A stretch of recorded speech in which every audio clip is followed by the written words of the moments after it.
High বন্ধুরা, দেখো একটা নতুন রেসিপি নিয়ে চলে এসেছি। আমি অবশ্য রেসিপিটা কখনো বানাইনি, তো তোমরা দেখতে থাকো। এই যে সবে ডিম ফাটালাম আমি।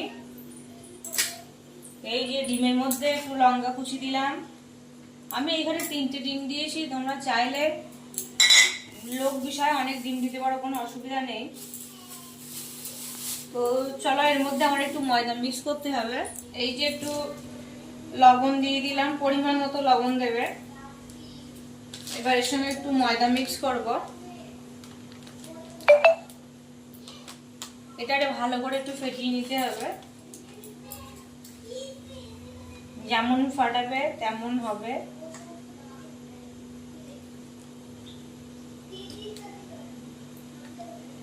আমি তাহলে এটা ভালো করে ফাটিয়ে নিই। আর তোমরা যে যে এখনো আমাদের ভিডিও ফলো করোনি, লাইক কমেন্ট শেয়ার করোনি, তার মধ্যে করতে থাকো, আমি তার মধ্যে এটা ফাটিয়ে নিই। এই যে আমি আগে থেকে তাওয়া বসিয়েছি, তো যেহেতু তাওয়াটা আমার গরম হয়ে গেছে, আমি ছোলো আছে বসিয়ে রেখেছিলাম। তো এই যে আমি এখন 1 চামচ তেল দিয়ে দিচ্ছি এর মধ্যে। দিয়ে আমি সাঁড়াশিটা দিয়ে তেলটা ভালো করে একটু লাগিয়ে নিলাম।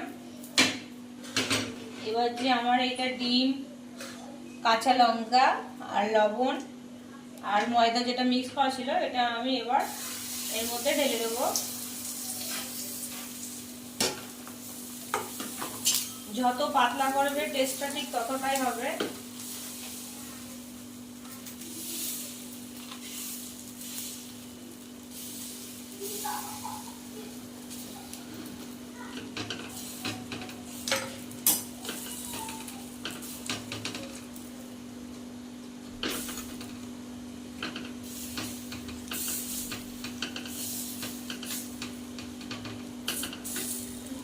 দু থেকে 4 মিনিট এটা এরকম ভাবে রেখে দেবো। আমি এটা 2 থেকে 4 মিনিট রেখেছিলাম। এবার এটা আমি পাল্টে মেরে দেবো।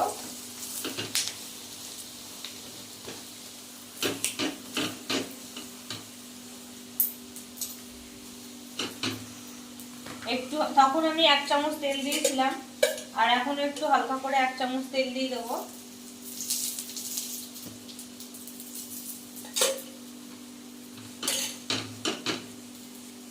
আমি যেটা বানালাম এটা হলো ডিম দিয়ে পরোটা, ডিম ময়দা পরোটা। তোমরা চাইলে সকালে সন্ধ্যায় নাস্তায় করতে পারো, কোনো অসুবিধা নেই অবশ্য। এটা অ্যাকচুয়ালি সসের সঙ্গেও খাওয়া যাবে, কি মনে যদি করো শুধু শুধু খাবো সেটাও খেতে পারবা, যদি মনে করো না কোনো তরকারি দিয়ে খাবো সেটাও খেতে পারবা, কোনো অসুবিধা নেই। এটা একদম একটা পরোটার মতো।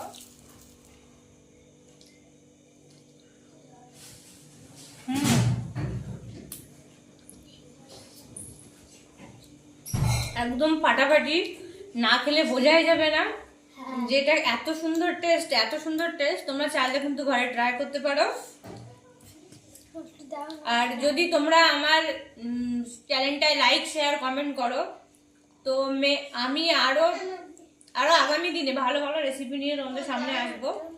মোটামুটি ছোটবেলায় আগে রান্না করতে পারতাম না, যেহেতু এখন বিয়ে হয়েছে, 2টো বাচ্চা হয়েছে, একার সংসার হয়েছে, তারপর থেকে কিন্তু টুকটুক টুকটুক করে রান্না করতে করতে আমি ভালোই এখন রেসিপি মোটামুটি পারি। তো তোমরা যদি লাইক কমেন্ট শেয়ার করো, আমি আগামী দিনে আরো ভালো ভালো রেসিপি নিয়ে আসবো। বাই।